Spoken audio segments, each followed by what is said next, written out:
మనం తెలుసుకున్నాము. మనకు తెలిసినటువంటి వచనాలే మనము ప్రతి ఆదివారం దేవుని ప్రేమను జ్ఞాపకం చేసుకుంటూ ఉంటాం, బలలో పాల్గొంటూ ఉంటాం. కాబట్టి మనకు తెలిసిన వచనాలే. ఒకసారి నేను వర్సెస్ వైజ్ నేను రిమైండ్ చేస్తాను, ఆ సీక్వెన్స్ని మీరు గమనించండి. రోమపత్రిక 3వ అధ్యాయం 23వ వచనం, అది మీ అందరికీ తెలుసు కదా, ఆల్మోస్ట్ మీ అందరూ చెప్పగలరు. ఏంటి?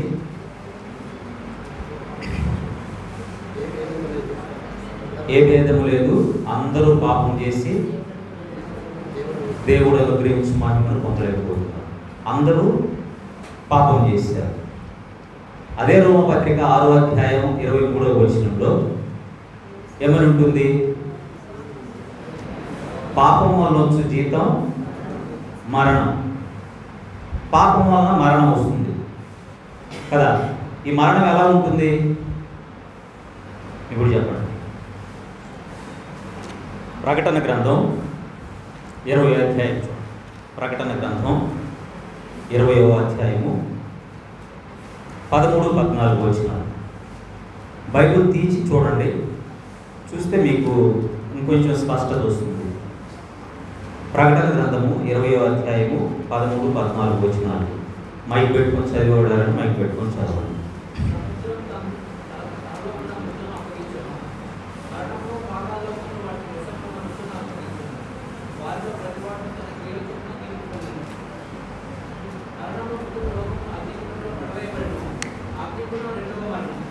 చాలు, నేను చదువుతాను.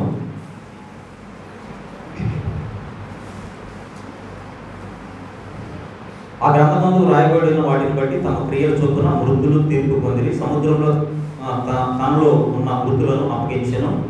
మరణము పాతాళ లోకమును వాటి వశమునున్న మృతులను అప్పగించెను. వారిలో ప్రతివాడు తన క్రియల చొప్పున తీర్పు పొందెను. మరణమును మృతుల లోకమును అగ్నిగుండంలో వేయబడును. ఆ అగ్నిగుండము రెండవ మరణము. పాపములో వచ్చేటువంటి మరణం ఏంటంటే ఈ అగ్నిగుండంలో వేయబడేటువంటి మరణం రెండవ మరణం. పాపము ఒకవేళ మనం ప్రభువైన యేసుక్రీస్తు వద్దకు వెళ్ళకుండా, ప్రభువైన యేసుక్రీస్తుని ఒప్పుకోకుండా, ఆయన ఎందుకు విశ్వాసం ఉంచకుండా మనము ఆ విధంగానే పాపంలోనే కొనసాగితే మనకు వచ్చేటువంటి శిక్ష ఈ మరణం. ఈ మరణము అంత తీవ్రమైంది. అగ్నిగుండంలో వేయబడును. అగ్నిగుండంలోకి మనము ఎవరైతే పాపంలోనే కొనసాగుతారో వారు వేయబడతారు. అయితే దీని నుంచి తప్పించుకునే అవకాశం ఉందా? ఈ మరణం నుంచి తప్పించుకునే అవకాశం ఏమైనా ఉందా? ఒకవేళ మనము మంచి క్రియలు చేస్తే, ఒకవేళ మనము మంచి ప్రవర్తన కలిగి ప్రవర్తిస్తే, దానాలు చేస్తే, లేకపోతే మనకున్నటువంటి డబ్బుని, మనకున్నటువంటి ధనాన్ని దేవుని పేరిట పంచితే, లేకపోతే బట్టలు లేని వాళ్ళకి బట్టలు చేస్తే, పేదవాళ్ళకి మనం సహాయం చేస్తే, మన ఇరుగు పొరుగు వారికి సహాయం చేస్తే, ఆ పరిస్థితి నుంచి, పాపం అనే పరిస్థితి నుంచి, లేకపోతే పాపంలో వచ్చేటటువంటి పరిస్థితి నుంచి, ఆ మరణం నుంచి, ఆ అగ్నిగుండం నుంచి తప్పించుకునే అవకాశం ఉంటుందా? ఉండదు. ఖచ్చితంగా అది ఉండదు. అందుకే ఆ వచనం కూడా ఒకసారి చూడండి. ఎఫెసీయులకు రాసినటువంటి పత్రిక 2వ అధ్యాయము 8వ వచనం. ఎఫెసీయులకు రాసినటువంటి పత్రిక 2వ అధ్యాయము 8వ వచనం. మీరు విశ్వాసము ద్వారా మైక్ పెట్టుకోండి. మీరు విశ్వాసము ద్వారా కృప చేతనే రక్షింపబడి ఉన్నారు. ఇది మీ వల్ల కలిగినది కాదు, దేవుని వరమే. అది క్రియల వల్ల కలిగినది కాదు, అది క్రియల వల్ల కలిగినది కాదు. ఎవరు అతిశయపడ వీలు లేదు. చాలు. ఈ క్రియల వల్ల, రక్షణ అనేది క్రియల వల్ల రాదు. ఈ మరణం అనేది, ఈ మరణం తప్పించబడటం అనేది క్రియల వల్ల జరిగేది కాదు. మనం ఏ మంచి పనులు చేసినా కూడా అది తప్పించదు, క్రియలు తప్పించవు. కానీ దేవుని కృపావరమే, దేవుడు మాత్రమే, ప్రభు అయిన యేసు మాత్రమే తప్పించగలడు అని ఇక్కడ ఉంది. అయితే ఒకవేళ పాపం చేసి ప్రభు అయిన యేసుక్రీస్తు వద్దకు వెళ్ళకపోతే వారి క్రియల వల్ల అయితే వాడికి రక్షణ రాదు అనేది మనకు అర్థమైంది. అయితే ఈ పాపంలో ఉన్నటువంటి వ్యక్తి పాపంలో కొనసాగుతూ ఉన్నాడు. ఈ పాపంలో కొనసాగుతున్నటువంటి తప్పించబడలేనటువంటి స్థితిలో ఉన్నాడు. అంటే అతను తప్పించుకోలేని స్థితిలో ఉన్నప్పుడు మరి దేవుడు పాపానికి శిక్ష అయితే విధిస్తాడుగా. దేవుడు పాపంను చేర్చుకుంటాడా? పాపాన్ని దగ్గరకు రాణిస్తాడా? ఎందుకంటే ఆయన పరిశుద్ధుడు. పాపానికి ఆయనకి పొంతం ఉండదు. పాపాన్ని ఆయన దరిచేరనివ్వడు. ఆయన నీతి కలిగినటువంటి న్యాయాధిపతిగా ఉన్నాడు. ఐజయా 30:18 చూస్తే దేవుడు న్యాయవంతుడు. 30:18 చూడండి.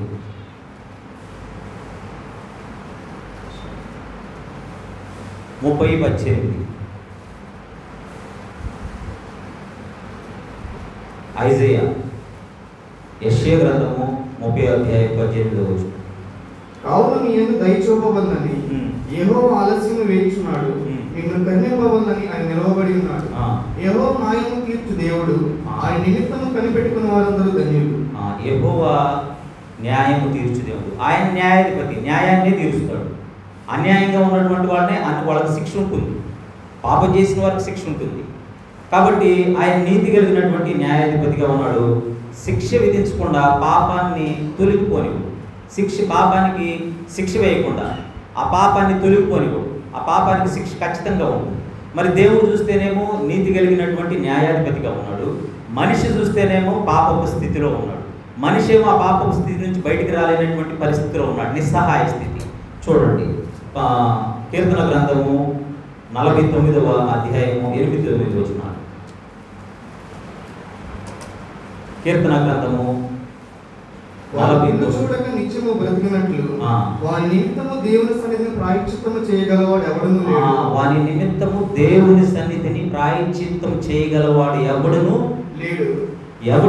అంటే ఏ మానవుడికి కూడా తనంతటికి తాను కానీ లేకపోతే ఇంకొక మానవుడి గురించి ఈ మానవుడు కానీ ప్రాయశ్చిత్తం చేసే అవకాశమే లేదు. అంటే ఆ పరిస్థితి నుంచి బయటికి తీసుకొచ్చే అవకాశమే లేదు.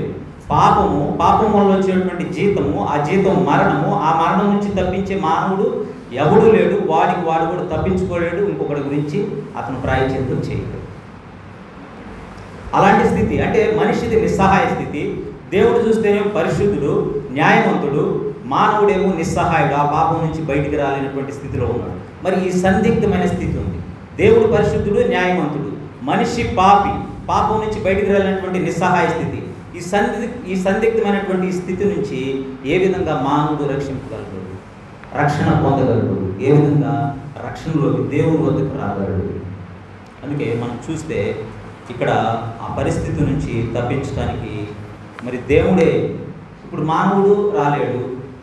మనం చూసాము కీర్తన గ్రంథంలో, మానవుడు తన కొరకు తాను ప్రాయశ్చిత్తం చేసుకోలేడు, తన కొరకు ఇంకొకడు ప్రాయశ్చిత్తం చేయలేడు.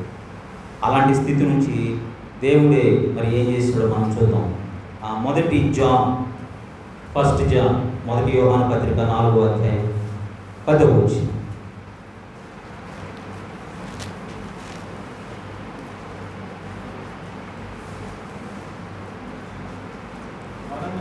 ఎనిమిది నుంచి చదవండి. దేవుడు ప్రేమ స్వరూపి. మనము ఆయన ద్వారా జీవించినట్లు దేవుడు తన అద్వితీయ కుమారుని లోకంలోనికి పంపెను. దీని వలన దేవుడు మన యందు ప్రేమ ప్రత్యక్షపరచబడెను. మనము దేవుని ప్రేమించుటమని కాదు.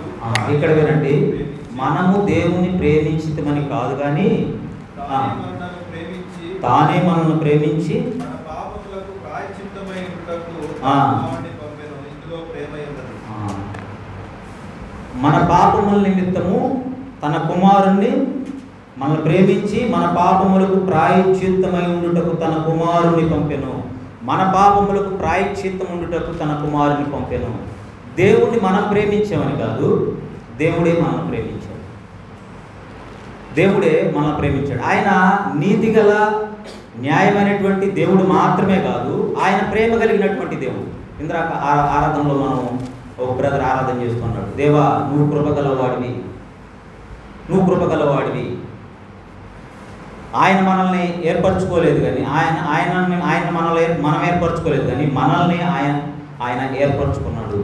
ఆయన మనల్ని ప్రేమించి, ఆయనే మనం ముందుగా ప్రేమించి, ఆయన ప్రేమించి ఏం చేశాడంటే, నేనే దీనికి పరిష్కారం చేస్తాను. నువ్వు చేసుకోలేకపోతున్నావు కదా, నువ్వు ఆ పాపం నుంచి బయటికి రాలేకపోతున్నావు కదా, ఆ మరణాన్ని తప్పించుకునే పరిస్థితి నీకు లేదు కదా, ఆ సమర్థత నీకు లేదు కదా, నేనే చేస్తాను, ఆ పరిష్కారం నేనే చూపిస్తానని చెప్పేసి దేవుడు తన కుమారుడైనటువంటి యేసు క్రీస్తుని మనల్ని ప్రేమించాడు కనుక ఆయన తన కుమారుడిని మన కొరకు ఆ పరిస్థితి నుంచి బయటికి తీసుకురావడానికి, ఆ పాపం నుంచి బయటికి తీసుకురావడానికి ప్రభు అయిన యేసు క్రీస్తుని ఈ లోకానికి పంపాడు. ప్రాయశ్చిత్తముగా ఉండుటకు ఆయన వచ్చేసి, సరే మీ అందరి పాపాలు క్షమించబడ్డాయి, మీ అందరి పాపాలు నేను క్షమిస్తున్నాను, మీరు ఆ దేవుని దగ్గరకు వచ్చేసి అని చెప్పట్లేదు. ప్రాయశ్చిత్తం అంటే ఏంటి? ఒకరి పక్షాన్ని ప్రాయశ్చిత్తం చేయడం అంటే ఏంటి? బలి. ఒకరికి ఒక జీవికి, ఒక జీవి స్థానంలో ఇంకొక జీవిని బలి ఇవ్వడం. రక్త ప్రోక్షణ జరగకుండా పాప క్షమాపణ జరగదు కదా, మరి బలి జరగాలి. అదే ప్రాయశ్చిత్తం. ప్రభు అయిన యేసు క్రీస్తుని, తన కుమారుడైనటువంటి యేసు క్రీస్తుని ఆయన ఈ లోకానికి పంపాడు. మనం ఆయన నీతిగా, న్యాయంగా చూస్తే మనం శిక్షించాలి. ఆయన నీతిగా న్యాయాధిపతి కదా, న్యాయాధిపతి ఆయన మనల్ని శిక్షించాలి. కానీ ఆయన న్యాయాధిపతిగా ఉన్నప్పటికీ కూడా ప్రేమ కలిగి కూడా ఉన్నాడు. వీరెవరు నశించుకోవడం ఆయనకి ఇష్టం లేదు. మనుషులందరూ రక్షణ పొందవాలని ఆయన ఇచ్చేయించుచున్నాడు, కోరుకుంటూ ఉన్నాడు. ఆ కోరిక, ఆ ప్రేమ, ఎందుకంటే ఆ కోరిక మన పట్ల ప్రేమ ఉంది, మనల్ని ప్రేమిస్తూ ఉన్నాడు. నీ పట్ల, నా పట్ల ప్రేమ కలిగి ఉన్నాడు. నువ్వు నశించడం ఆయనకి ఇష్టం లేదు, నువ్వు ఆ అగ్నిగుండంలో పడడానికి ఇష్టం లేదు, ఆ రెండో మరణానికి నువ్వు అప్పగించబడడానికి ఇష్టం లేదు.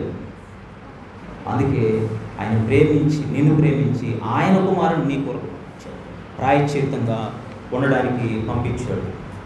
ఒక నీ పక్షాన, నా పక్షాన ప్రభు అయిన యేసు క్రీస్తుని బలిగా ఒక జీవి పక్షాన, మనకి పాత నిబంధన గ్రంథంలో ప్రభు అయిన యేసు క్రీస్తు ఆ సమ్మతి ఏ విధంగా జరుగుతుంది? దేవునికి ఈయన పరిశుద్ధుడు, ఈయన న్యాయాధిపతి, ఈయన పాపి, ఈయన అపవిత్రుడు, వీళ్ళిద్దరికి మధ్య ఉన్నటువంటి ఆ సందిగ్ధాన్ని తీసివేసి వీళ్ళిద్దరిని సమ్మతపరిచేటువంటి సూత్రం ఏంటి? ఆ సూత్రం ఏంటంటే బలి, ప్రాయశ్చిత్తం. ఆ ప్రాయశ్చిత్తం చేయాలనుకున్న దేవుడు అంటున్నాడు.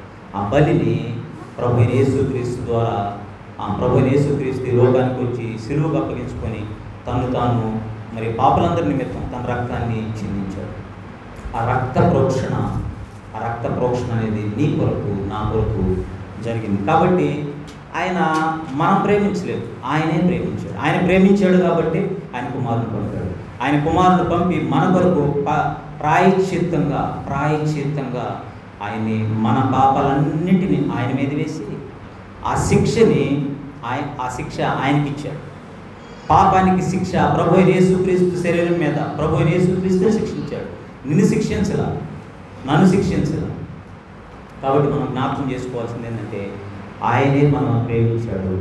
నీ కొరకు, నా కొరకు ఆయన కుమారుణ్ణి ప్రాయశ్చిత్తంగా ఈ లోకానికి పంపించాడు అనే విషయాన్ని మనం జ్ఞాపకం చేసుకోవాలి. అందుకే ఆయన రక్తానికి సాదృశ్యంగా, ప్రభు అయిన యేసుక్రీస్తు రక్తానికి సాదృశ్యంగా, ప్రభు అయిన యేసుక్రీస్తు శరీరం, చీల్చబడినటువంటి శరీరానికి నా పాపాలు ఆయన మీద వేసినప్పుడు ఏ విధంగా ఆయన శరీరం గాయపరచబడిందో, ఏ విధంగా ఆయన శరీరం చీల్చబడిందో, ఏ విధంగా ఆయన శరీరంలో ఉన్నటువంటి ఆయన దేహంలో ఉన్నటువంటి ప్రాణం, ఆయువు ఏదైతే ఆ రక్తం ద్వారా అంతా తీసివేయబడిందో దానికి జ్ఞాపకార్థంగా, దానికి సాదృశ్యంగా ఉన్నటువంటి ఈ బలలో మనం పాల్గొంటున్నాం.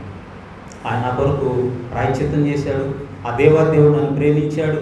ఆ ప్రేమని ప్రభు అయిన యేసుక్రీస్తుని లోకంలోకి పంపించి నన్ను పాప విమోచన చేయడం ద్వారా ఆ ప్రేమను వెల్లడిపరిచాడు అనే విషయాన్ని మనం జ్ఞాపకం. అందుకే ఇది జ్ఞాపకం చేసుకోమని ఆయన మనకు ఆజ్ఞించి అన్నాడు కనుక ఆ ప్రకారం కొత్తవారు ఎవరైనా ఉంటే, ఇంకా ప్రభు అయిన యేసుక్రీస్తుని అంగీకరించకపోతే, ప్రభు అయిన యేసుక్రీస్తు నీ కొరకు ఈ లోకానికి వచ్చాడు. నిన్ను ప్రేమించాడు కనుక ఈ లోకానికి వచ్చాడు. నిన్ను ప్రేమించి నీ పాపం నుండి, అగ్నిగుండం నుండి నిన్ను తప్పించడానికి ఈ లోకానికి వచ్చి ఆయన శిలువపై ప్రాయశ్చిత్తం చేశాడు. కాబట్టి ఆయన యందు విశ్వాసం ఉంచడం ద్వారా ఆ శిక్ష నుండి నువ్వు తప్పించుకోగలవు. ఆయన కృపను బట్టి, మన స్వకీయ కార్యాలను బట్టి కాక, మన ఆలోచనను బట్టి కాక, ఆయన కృపను బట్టే మనల్ని రక్షించి, తిమోతి పత్రిక 2:1 ఆయన కృపను బట్టి రక్షిస్తాడు. కాబట్టి ఆయన యందు విశ్వాసం ఉంచడం ద్వారా ఆ శిక్ష నుంచి మీరు తప్పించుకోగలరు. తప్పించబడ్డటువంటి వ్యక్తులు, రక్షింపబడ్డటువంటి వ్యక్తులు జ్ఞాపకం చేసుకోవాల్సింది ఏంటంటే ప్రభు అయిన యేసుక్రీస్తు నిన్ను ప్రేమించాడు. దేవుడు నిన్ను ప్రేమించాడు. నీ కొరకే ఆయన ఈ లోకానికి వచ్చాడు. నీ కొరకే నిన్ను అగ్నిగుండం తప్పించడానికి లోకానికి వచ్చాడు కనుక ఆ కార్యాన్ని జ్ఞాపకం చేసుకోవాలి. ఆ కార్యాన్ని జ్ఞాపకం చేసుకొని ఆయన పరిశుద్ధుడై ఉండి, ఆయన న్యాయవంతుడై ఉండి, పాపినైనటువంటి నన్ను నన్ను ఆయన బలి ద్వారా, ఆయన కుమారుడైనటువంటి బలి ద్వారా నన్ను అనుసంధానం చేశాడు. నన్ను ఆ సందిగ్ధంలో లేకుండా నన్ను ఆయనతో అనుసంధానించుకున్నాడు, ఆయనతో కలుపుకున్నాడు, ఆయనతో కూర్చోవడానికి, ఆయన మహిమలో ఉండడానికి, ఆయనతో కలిసి నేను బ్రతకడానికి, ఆయన బిడ్డగా ఉండడానికి నన్ను చేర్చుకున్నాడని ఆ స్పృహ ఆ ఆలోచన మనకి వచ్చి దాని ప్రకారంగా ఈ బలలో పరిశుద్ధమైన రీతిలో, పరిశుద్ధమైన దేవుడు కనుక పరిశుద్ధమైన రీతిలో ఈ బలలో పాల్గొనాలని ప్రభువు ఈ వాక్యాన్ని దీవించుకున్నారు. Thank you.